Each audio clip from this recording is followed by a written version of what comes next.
Hello everyone.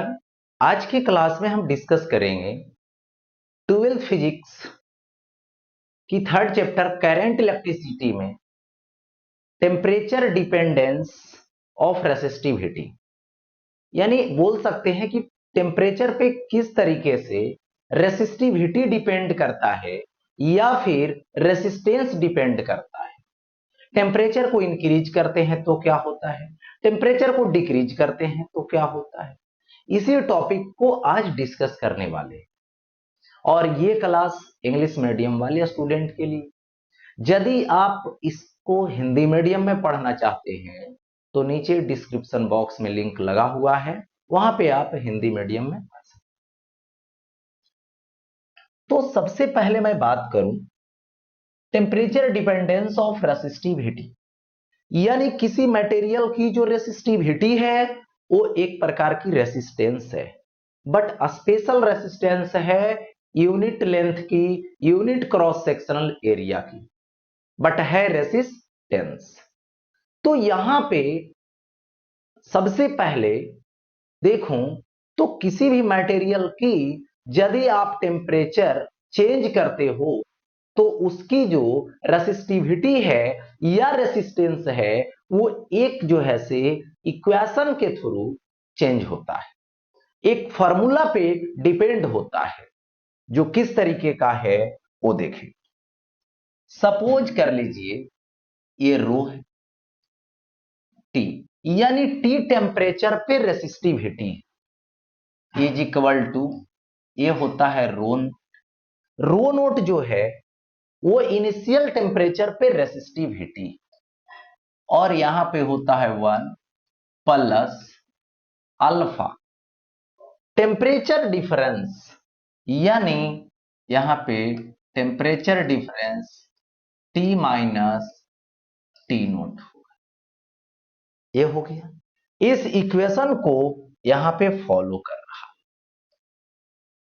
ये देखिए, यानी रो नोट जो है ये है रेसिस्टिविटी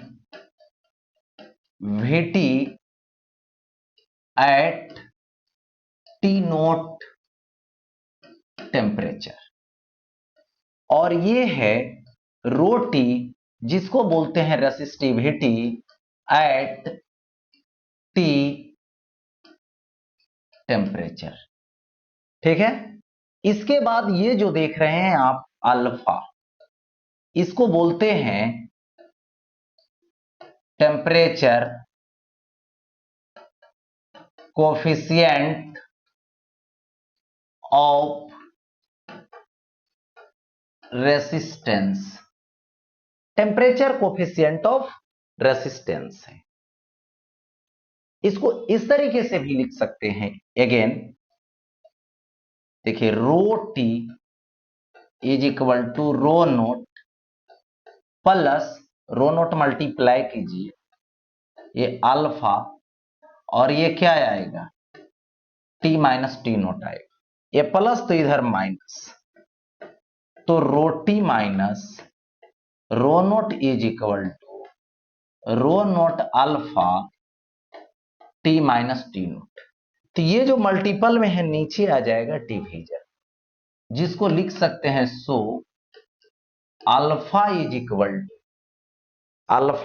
टू डिवीजन, मल्टीपल में डिवीजन में आ जाएगा, तो ये आ जाएगा rho t minus rho naught by alpha into T minus T.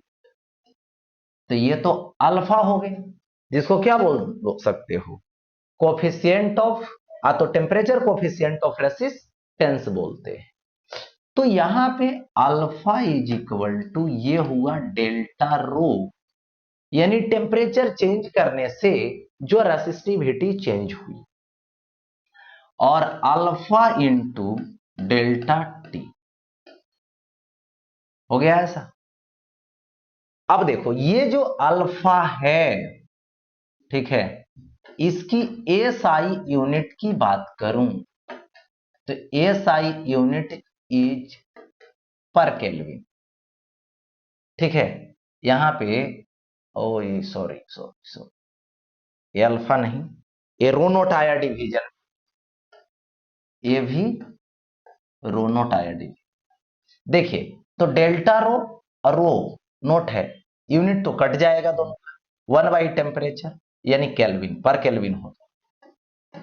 और इसका यदि आप डायमेंशन लेते हैं तो ये दोनों का डायमेंशन कैंसिल हो जाएगा, के ऊपर चला जाएगा, के पे पावर -1, केल्विन पे पावर -1, तो इस तरीके से हो जाएगा।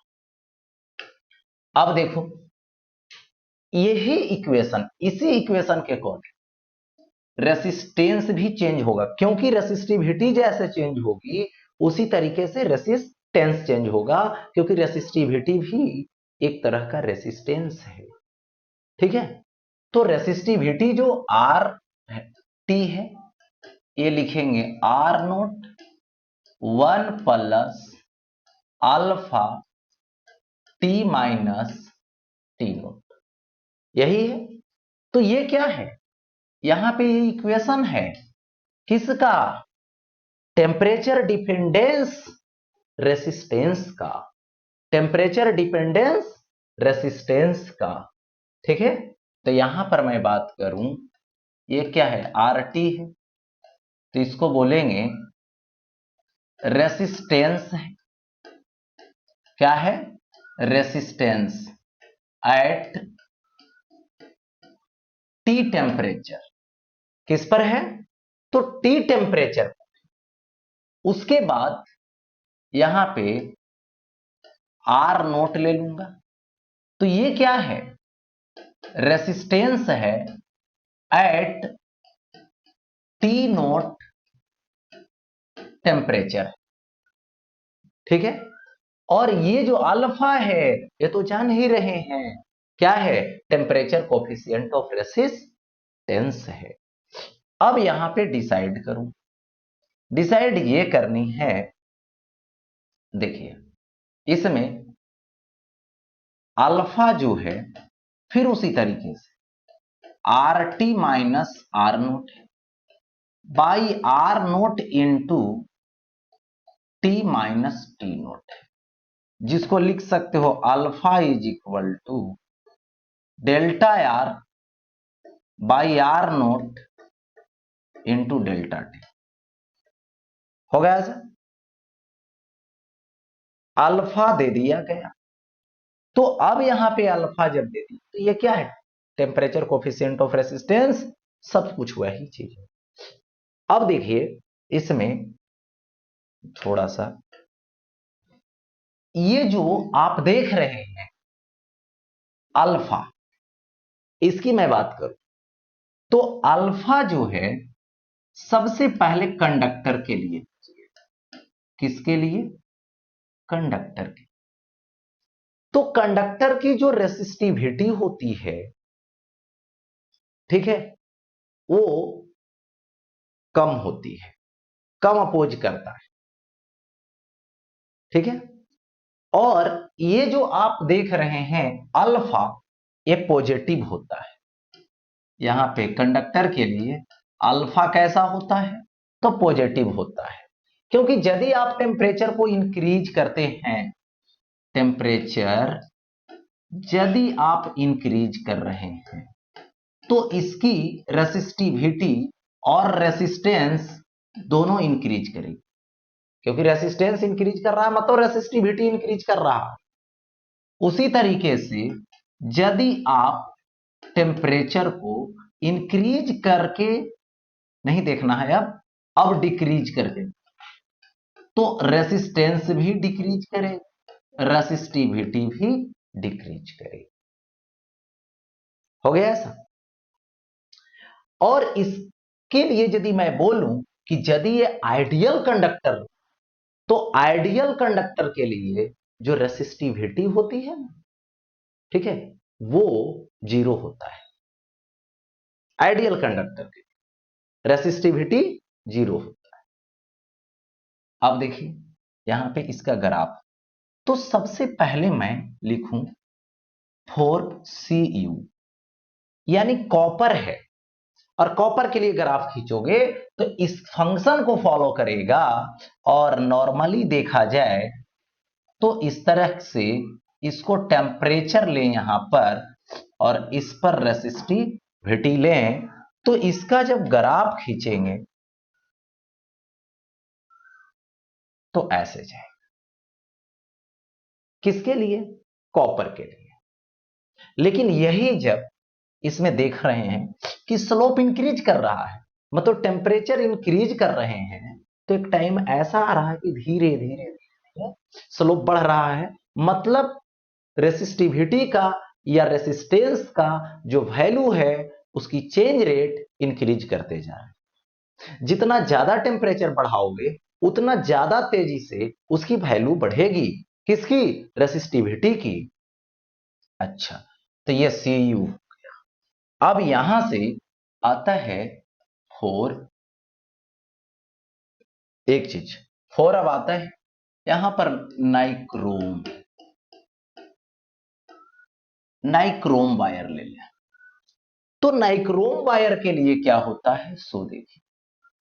नाइक्रोम वायर के लिए होता है यहां पर, यह है टेम्परेचर और ये क्या है? रेसिस्टिविटी है। और यहां से क्या करेंगे? ग्राफ खींचे, तो ये ग्राफ क्या होगा? स्ट्रेट लाइन होगा। ठीक है, ग्राफ कैसा होगा? स्ट्रेट लाइन होगा। मतलब इसका टेम्परेचर बढ़ाते जाओ, इसका चेंज रेट नहीं बढ़ने वाला है ना घटने वाला है, एकदम रेट सेम चलेगा। ठीक है, अब देखिए यदि आप लेते हैं फॉर सेमी कंडक्टर, यदि सेमी कंडक्टर लेते हैं तो ये जो अल्फा है वो कैसा होगा? तो नेगेटिव होगा। यानी सेमी कंडक्टर के लिए अल्फा नेगेटिव हो जाएगा। ठीक है, अब नेगेटिव जब हो जाएगा तो इसमें तो फिक्स हो गया कि आप यदि टेम्परेचर को बढ़ाइएगा तो इसकी जो रेसिस्टिविटी है वो डिक्रीज करेगी और इसकी जो रेसिस्टेंस है वो भी डिक्रीज करेगी। लेकिन कब? जब टेम्परेचर बढ़ाओगे तो इंक्रीज करोगे तो टेम्परेचर इंक्रीज होगा, रेसिस्टिविटी डिक्रीज होगा। क्योंकि अल्फा कैसा है? नेगेटिव है। बोल सकते हो टेम्परेचर कोफिशिएंट ऑफ रेसिस्टेंस या रेसिस्टिविटी नेगेटिव है, इसलिए ऐसा हो। अब देखो टेम्परेचर यदि इंक्रीज नहीं डिक्रीज कर रहा तो इस केस में क्या होगा? रेसिस्टिविटी इंक्रीज करेगी और रेसिस्टेंस भी क्या करेगी? इंक्रीज करेगी। हो गया, यानी रेसिस्टिविटी इंक्रीज करेगी और रेसिस्टेंस इंक्रीज करेगी। तो ये किसके लिए होगा? यहां पे सेमी कंडक्टर के लिए हो गया। तो यदि आप इसका ग्राफ खींचते हैं तो इस पर यहां पर क्या लोगे? टेम्परेचर लोगे और इस पर क्या लोगे? रेसिस्टिविटी लोगे। अब क्या होगा? टेम्परेचर को इंक्रीज करोगे बट ये डिक्रीज करने वाला। ठीक है, इसीलिए सेमीकंडक्टर जो होता है लो टेम्परेचर पर इसकी रेसिस्टिविटी ज्यादा होती है, इसीलिए ये बैड कंडक्टर की तरह वर्क करता है। और यदि इसके टेम्परेचर को इंक्रीज करते हो तो इसकी रेसिस्टिविटी डिक्रीज करने लगती है और रेसिस्टिविटी जब डिक्रीज करने लगती है तो क्या होता है? ये कंडक्टर की तरह बिहेव करने लगता है। तो इसकी जो वैल्यू होती है वो इस तरीके से फॉलो होता है ग्राफ। टेम्परेचर इंक्रीज करेगा, रेसिस्टिविटी डिक्रीज करेगा। और आइडियल जो इंसुलेटर होता है वो आइडियल इंसुलेटर की रेसिस्टिविटी इनफाइनाइट होती है। बट यहां पे सेमीकंडक्टर जो होता है इसकी रेसिस्टिविटी कंडक्टर और इंसुलेटर के बिटवीन में होता है, इन दोनों के बीच। क्योंकि कुछ देर के बाद ये कंडक्टर और कुछ ही टेम्परेचर बढ़ाने के बाद ये जो है से कंडक्टर की तरह बिहेव करता है और लो टेम्परेचर पर इंसुलेटर की तरह बिहेव करता है। और सबसे ज्यादा सबसे कम रेसिस्टिविटी सिल्वर का होता है। यानी सबसे अच्छा कंडक्टर जो है, गुड कंडक्टर जो है, सबसे बढ़िया कंडक्टर जो है वो सिल्वर है। देखो ये तो हो गया। अब इसके बाद आता हूं इससे रिलेटेड कुछ न्यूमेरिकल्स है जिसको जरा देखें। यहां पर है what is resistance of A nichrome wire eight 0 degree Celsius, यानी जो स्टार्टिंग टेम्परेचर है, इनिशियल टेम्परेचर है, वो 0 डिग्री सेल्सियस का है। इफ इट्स रेसिस्टेंस इज, ठीक है, 100 ओम एट इतना डिग्री सेल्सियस, तो सबसे पहले तो रेसिस्टेंस निकालना था, यानी resistance R naught is equal to what. But अब का टेम्परेचर जो हो गया वो हो गया 12 डिग्री सेल्सियस। इस समय रेसिस्टेंस जो होगा आरटी होगा, जो कितना होगा, तो 100 ओम होगा। ठीक है, अब यहां पर हम डिस्कस करें फॉर्मूला के अकॉर्डिंग, तो R T is equal to R naught into a आएगा 1 plus alpha T minus T naught, यही रिलेशन है। इसी के अकॉर्डिंग टेम्परेचर चेंज हो, सॉरी, टेम्परेचर चेंज करने पर रेसिस्टेंस चेंज करेगा। अब देखिए यहां पर आर टी के प्लेस पे मैं लिख दूं 100, okay, is equal to R into 1 plus alpha T minus T naught. तो अल्फा की वैल्यू पुट करूं तो 4 10 to the power -4 into 12 minus 0 यानी 12 होगा। ठीक है, तो R naught is equal to 100 होगा, बाई में आ जाएगा 1 प्लस, ठीक है, ये 48 0.0048 होगा। सॉल्व करोगे 99.25 ओम होगा, 99.25 ओम होगा। Matter solve. नेक्स्ट पॉइंट इसी तरीके से ये वायर है जी रेसिस्टेंस 25 ओम, एक वायर है जिसका रेसिस्टेंस 25 कितना पे, 20 डिग्री सेल्सियस पे, एंड उतना ओम, इतना temperature. Calculate its temperature coefficient of resistance. ठीक है, तो यहां पर देखिए वायर लिया गया, वायर का रेसिस्टेंस स्टार्टिंग वाला है, इनिशियल वाला है जो 25, इसके बाद ये जो स्टार्टिंग टेम्परेचर है टी नोट वो 20 डिग्री सेल्सियस, रेसिस्टेंस जो है वो आर टी है जो 25.17 ओम है, जिस समय टेम्परेचर है 35 डिग्री सेल्सियस है। हो गया ऐसा। निकालना क्या है, टेम्परेचर कोफिशिएंट ऑफ रेसिस्टेंस, यानी आपको अल्फा निकालना। ठीक है, देखिए तो यहां से क्या करेंगे, यहां से करना यही है, ठीक है, कि ये जो देख रहे हो relation R T R naught into 1 plus alpha T minus T note देने वाले। तो आर, देखिए अल्फा निकाल लेंगे तो इसके लिए फॉर्मूला लगा देंगे R T minus R naught by R naught into T minus T naught. हो गया ऐसा, R T minus R naught, इतना माइनस इतना, तो कितना होगा 0.7। ठीक है, और इसके बाद आर नोट की value, R naught 25 into T minus T naught, 35 minus 20, तो 35 माइनस 20 यानी 15। सॉल्व आउट करोगे तो 4.6 10 टू दी पावर -4 पर डिग्री सेल्सियस। हो गया ऐसा, ये सवाल सॉल्व। अब देखो आगे, और रूम टेम्परेचर इतना डिग्री सेल्सियस, ठीक है, एट रूम टेम्परेचर इतना डिग्री सेल्सियस, द रेसिस्टेंस इतना हो, calculate the temperature at which it's resistance इतना हो। तो स्टार्टिंग टेम्परेचर टी नोट है 27 डिग्री सेल्सियस, इसकी जो रेसिस्टेंस है स्टार्टिंग में वो कितना है, 90 ओम है।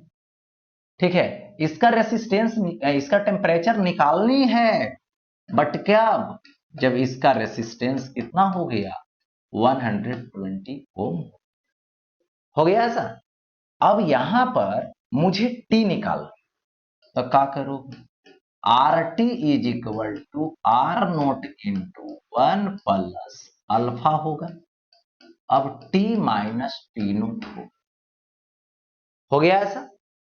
अब देखिए यहां से क्या करोगे, टी निकालना है मुझे, ठीक।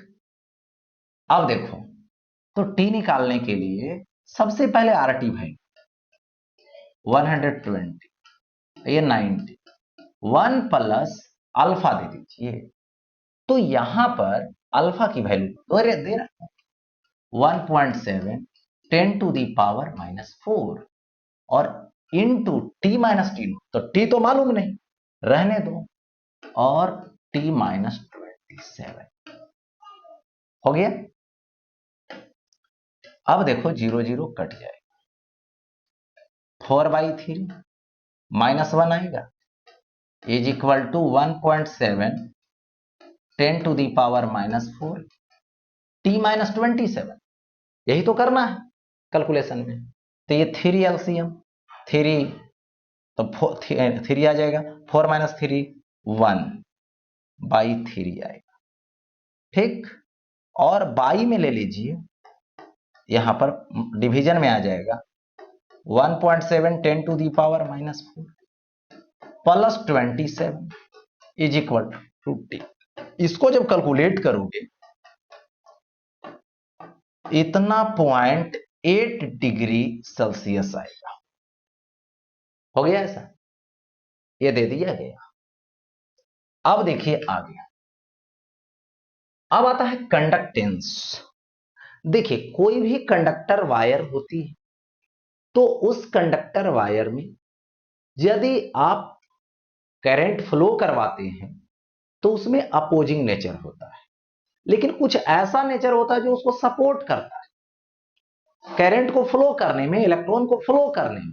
उसी को बोला जाता है इनवर्स ऑफ रेसिस्टेंस, और वही इनवर्स ऑफ रेसिस्टेंस जो है इसको कंडक्टेंस बोलते हैं। The inverse of resistance is called conductance, यानी कंडक्टेंस ले लू मैं, तो कंडक्टेंस इज इक्वल टू 1/रेसिस्टेंस लगाऊं, ओके, 1/रेसिस्टेंस लगाओ, तो कंडक्टेंस जो होता है वो जी से रिप्रेजेंट कर दो और 1/r हो जाए, ठीक है। अब इसमें इसका एस आई यूनिट लीजिएगा तो ये होगा पर ओम, जिसको महो बोलिएगा, जिसको क्या बोलेंगे, महो बोलेंगे, ठीक है। अब आगे देखिए, आता है कंडक्टिविटी। और कंडक्टिविटी का मतलब होता है कि जो स्पेसिफिक रेसिस्टेंस यानी रेसिस्टिविटी हुआ उसी के इनवर्स को यहां पर क्या बोलते हैं, रेसिस्टिविटी के इनवर्स को ही कंडक्टिविटी बोलते हैं। यानी कंडक्टिविटी, ठीक है, इज इक्वल टू 1 ये होता है रेसिस्टिविटी। तो conductivity small sigma is equal to 1/ρ होता है। तो सबसे पहले मैं लिखूं एस आई यूनिट लिखूं, तो 1/ओम मीटर पर ओम पर मीटर, यानी महो पर मीटर। इसको यदि मल्टीप्लाई कर दूं इधर, तो sigma into rho is equal to 1, ठीक है। यानी कहने का मतलब हुआ कि यदि किसी मटेरियल की कंडक्टिविटी ले लूं और रेसिस्टिविटी ले लूं, तो उसका जो प्रोडक्ट निकालूं, उसका प्रोडक्ट जो होता है वो किसी अदर चीज पर डिपेंड नहीं करता है, क्योंकि उसका प्रोडक्ट 1 होता है, इसलिए रिमेन्स कांस्टेंट। कंडक्टिविटी और रेसिस्टिविटी की क्या होती है, प्रोडक्ट हमेशा कांस्टेंट होता है। और सबसे ज्यादा कंडक्टिविटी किसका होता है, सिल्वर का। किसका होता है, तो यहां पर सिल्वर का होता है, ठीक है। और मैं यहां पे बता दूं कि सिल्वर का होता है, एक बात, दूसरी बात यह है कि आइडियल जो कंडक्टर होते हैं उसकी जो कंडक्टिविटी होती है वो इनफाइनाइट होता है, उसकी कंडक्टिविटी इनफाइनाइट होती है। ओके, तो यहां तक हो चुका है। अब आगे देखते हैं। तो आज की क्लास यहीं तक हुई, फिर मिलते हैं नेक्स्ट क्लास में।